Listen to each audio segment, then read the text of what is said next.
Hey, it's Ramsey Dewey over here in Shanghai, China.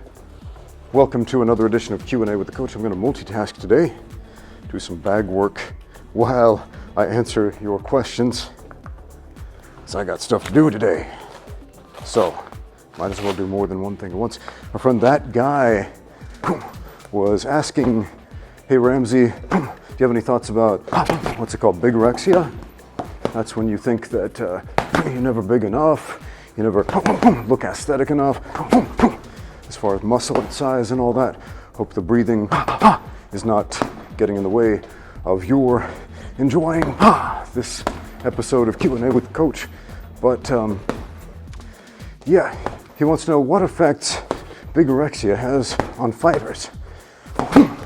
And I'll tell you, it probably has more direct effect on fans and the perception of combat sports than it does on actual fighters. But fan perceptions have a huge impact on fighters, professional fighters in particular, because you can't make money without the fans, right? So that's who you're performing for. Now, something I hear all the time is, you don't look like a fighter. Where's all your muscles? And they're expecting fighters to look like action figures. And some guys do. Some guys are really aesthetic, and most guys have a much more functional, practical, realistic physique. So again, you got some guys like, what's his name? Alain Nganali from UFC. Dude looks like an action figure. Super aesthetic. He could probably switch to a Korean professional bodybuilding if he wanted to. But yeah, man, not all fighters, most fighters in fact don't look like that. Prime example, four-time champion in 4 different organizations, Jeremy Horn. Dude has a ridiculous number of fights under his belt, mostly wins. And if you meet this dude in person, also one of the coaches of some great fighters.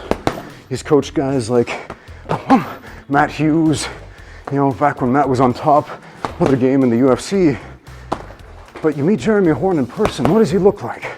Is he aesthetic? No, not at all. He looks like a guy, like a normal guy. You wouldn't even suspect he trains if you didn't know he trained. Now, I'm not excusing people being out of shape, right? Or people thinking, oh, you don't need to be physically fit to be a fighter. You absolutely do, but you have to understand there is a huge difference between aesthetic and functional fitness. And I hate using that term functional fitness because it's so often confused in the modern world with stupid circus tricks like balancing on a Bosu ball.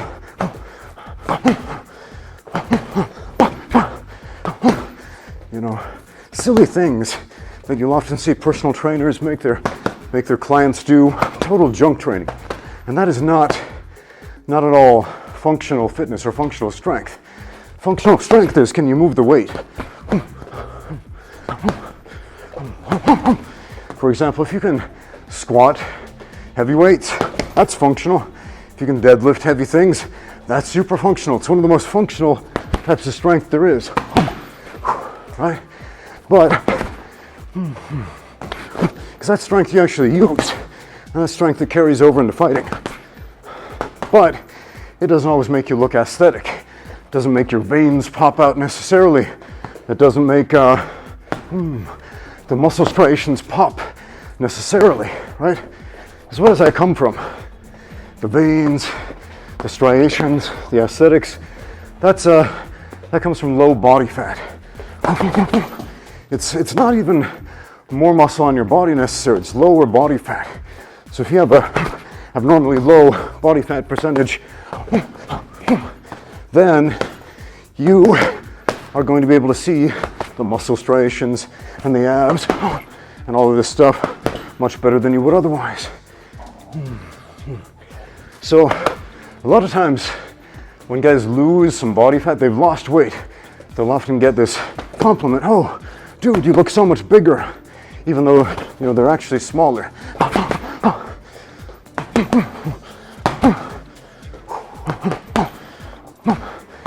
Super common. So the effect of bigorexia on fighters, I mean, sure, there are probably some dudes who have it. Try not to rock this microphone around too much, but I don't know if I'm being successful with that. But I think most fighters just care about whether or not they're going to win at the end of the day, whether or not they're going to be the guy with both hands raised at the end of the round, and at the end of the fight, hear their name and the winner. You know what I mean?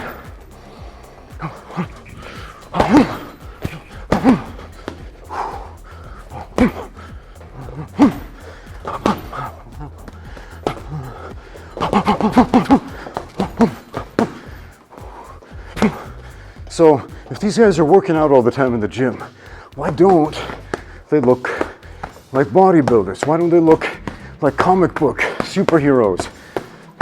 Okay? It's a different sort of thing. If I wanted to look like an aesthetic bodybuilder, here's what I would have to do. I would have to move less, eat more, and lift differently. Probably lift less heavy, but more reps. And that probably sounds pretty strange, because you're thinking, to get bigger, don't you have to lift more and eat less and, you know, move more? No, man, no. If I wanted to put on more muscle mass, I'm about 93 kilos right now, 205 pounds, fairly lean, okay? So if I wanted to get bigger and put on more muscle mass, I would have to eat a lot more. And I already eat quite a bit, something like 6,000 calories a day, give or take.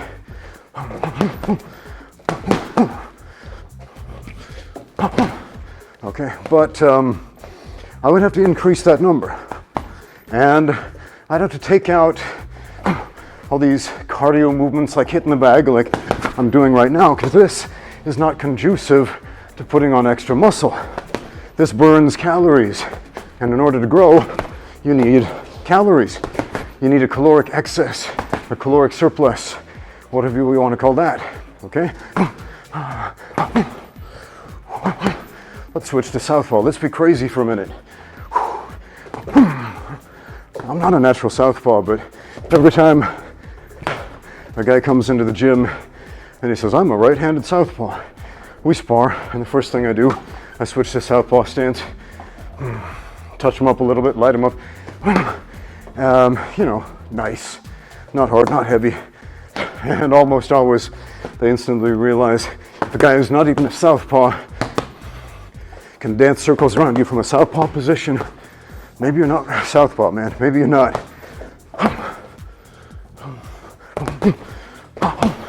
Anyway, so what effect does this have on fighters? On the pros, right now, MMA is in a weird state. It's in a weird flux. It's kind of like the transition from radio to music videos. Do you remember that song, Video Killed the Radio Star? I'll get back to fighting in a minute. This matters though, because, you know, back in the day, you could be ugly and be a rock star. You know, you could have buck teeth. Like, I mean, think about Freddie Mercury, you know, one of the great musicians, one of the great rock stars of all time. And that dude had crazy buck teeth. I don't believe Freddie Mercury would be famous today if he started out today. You know, record producers would instantly look at his look and say, nope, move on, next. In spite of the beautiful, amazing music that he produced and composed and sung, and that voice, they don't care about the voice, they care more about the look and the aesthetic and the presentation, because that's what sells. I mean, look at YouTube, for example. YouTube martial arts channels, the top 5 martial arts channels on YouTube with over 1 million subscribers. How many of those guys actually know how to fight? Out of the top 5 with over 1 million subscribers, only one of them has even been in a fight. Only one. Think that through. Because people are more concerned about presentation than they are about truth. And that's true in music. That is true in martial arts, competition, in the UFC right now. Man, think about how the UFC changed once Conor McGregor came on board and he started wearing those suits instead of dressing down at the weigh-ins, and started talking trash, started playing the part of the heel to a T, and people loved it. They ate it up. They either loved him or loved to hate him. You know, classic heel. That's what made pro wrestling so popular, even though people knew, they know it's scripted, right? They know the winner is generally predetermined, the moves are choreographed, etc. But they love it. They love it because it gives them this strong narrative. It's fun. There's this fun aesthetic about it. It's not about who's the best fighter. I mean, CM Punk, for example, super popular wrestler in pro wrestling and WWE. But then he gets into the cage for a UFC fight, and man, Mickey Gall makes short work of him. And you know, Mickey Gall, fantastic fighter, but he's not even one of the top guys, man. Not even one of the top guys. Imagine what one of the top guys could do, right? But what's the deal with the top guys? So many of those dudes are not charismatic, they're not good looking, they don't know how to talk in front of a camera, they don't know how to perform, they don't know how to do the monkey dance. And so, nobody cares, nobody remembers their name at the end of the day. But they remember the heels, and they remember the really good faces. These are old pro wrestling terms, heel, face. The heel is the bad guy. You're supposed to want to lose. You love to hate. The face is the good guy. The guy, you know, who stands for truth and justice and the American way or whatever. Or in the case of George St. Pierre, who is total face in the UFC, you know, the Canadian way. There you go. But, and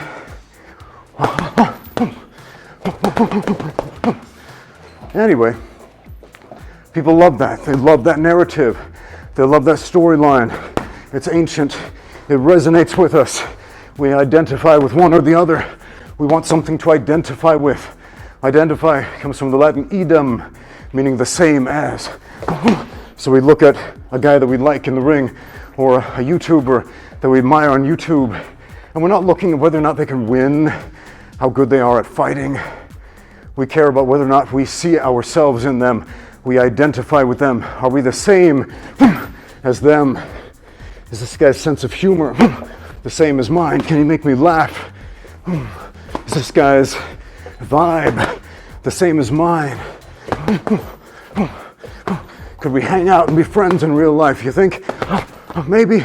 If not, I'm not going to watch him. I don't care if he's a champion of the world. Right?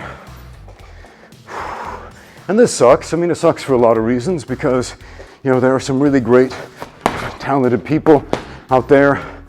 I mean, Tony Jeffries, love this dude's channel. Tony Jeffries, Olympic boxing medalist, right? Went to the Olympics, medaled, you know, undefeated professional. And he's got a wonderful YouTube channel. I mean, I love this guy, great technical videos. And I also love his vlogs. I wish he would make more of them. You know, just talking about his personal life, you know, his family, his transition from fighting to teaching and coaching. And it's really fascinating stuff. And it's gaining traction. But you know, there's so many dudes that Tony could just lick in a fight instantly. He could just knock them out, kill them, and they have much more popular YouTube channels. But that's how it goes, man. That's how it goes. I remember, you know, is a great musician. You should check her out here on YouTube if you like blues music. Melody Angel. She plays guitar, she sings, she writes music, and man, I love her music. It's so great. I love blues, love her voice. She's super talented. But a few years back, she wrote about how she had gone to a record producer who said, I love your music, I love your style, I think you have what it takes to make it. All you need to do is put down your guitar, stop playing music because that intimidates boys, put on some sexy clothes, basically take half your clothes off, shake your booty more, put on a bunch of makeup, change your hair, change this, change that, basically don't be yourself. And she said, screw that. Now, she does not have a super popular YouTube channel or, massive amounts of sold out theater concerts, but she writes some of the best music I've ever heard. But again, that's because people are worried about aesthetic, because video killed the radio star. Back in the day, she could definitely be a radio star, but that's not the case anymore, is it? And in a very real sense, video, even though, the UFC, it's been on video, if you will,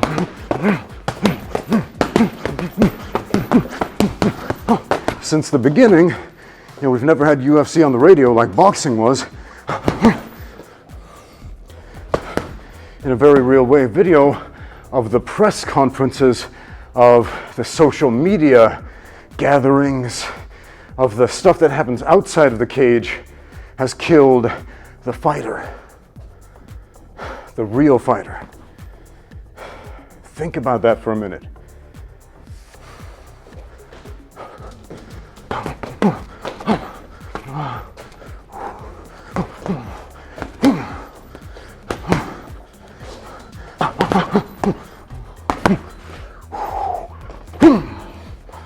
All right, guys, that's about all I have to say with that. I'm going to keep working out here. Thanks for watching. Now get out there and train.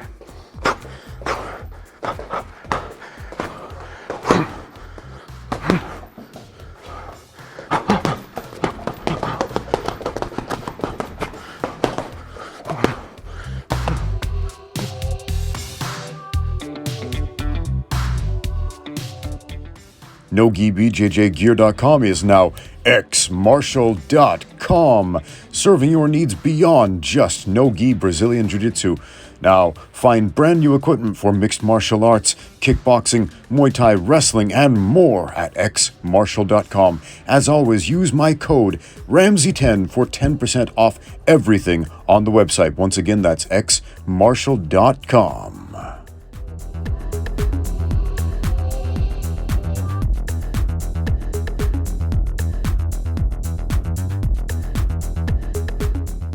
And also, shout out to Relx Bit, makers of fine, high-powered massage guns. Link in the description below as well. Oh yeah, I got a discount code for that one too. Not gonna leave you hanging dry there.